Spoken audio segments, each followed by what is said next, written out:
We want to determine the percent of change based upon each description. The percent of change formula is given here below, where the percent of change is equal to the new amount minus the original amount.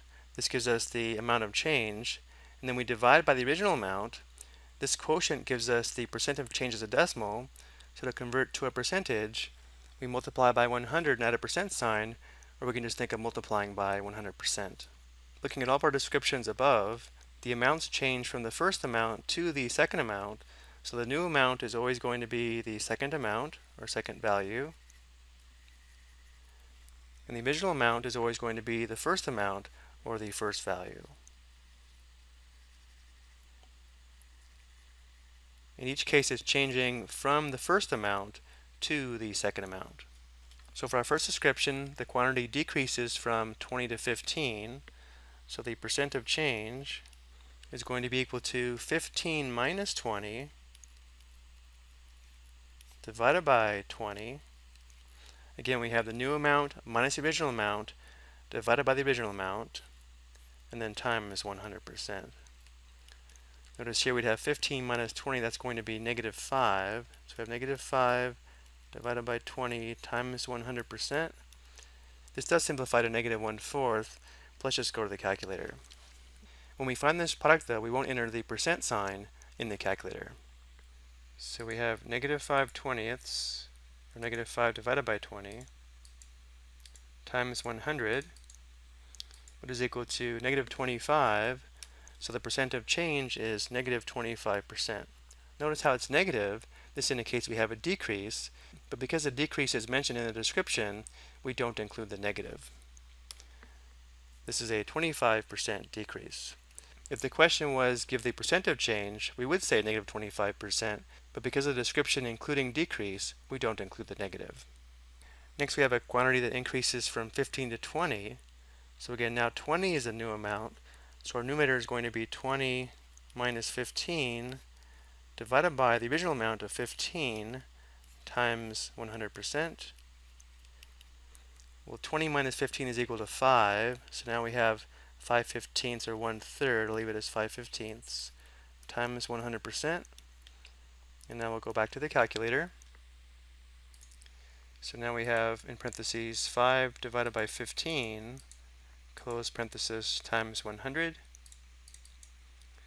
So now the percent of change is approximately 33.3%.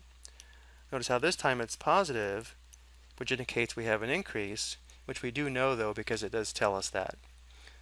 So if something changes from 15 to 20, that would be a 33.3% increase, or approximately.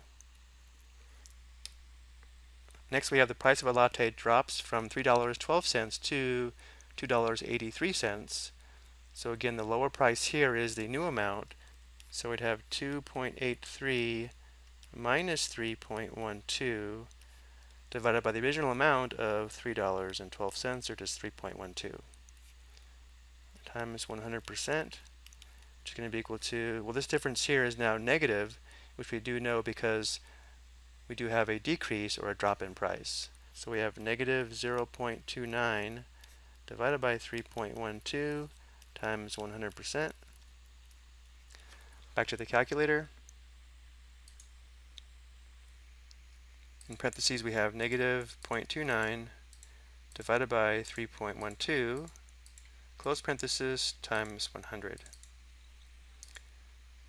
So we have approximately negative 9.3%, which means we have a 9.3% decrease. And for our last question, the cost of gasoline rose from $2.83 to $3.12. Now the new price is the higher price, so we have 3.12 minus 2.83 divided by the original of 2.83 times 100%. Now this difference is going to be positive 0.29, or positive 0.29.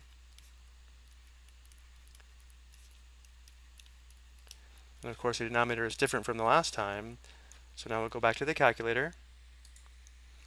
Open parenthesis, 0.29 divided by 2.83, close parenthesis, times 100 to convert to a percentage. So we have approximately 10.2%. Again, notice how it's positive, indicating we have an increase, which is correct. We have approximately 10.2% increase. Okay, I hope you found this helpful.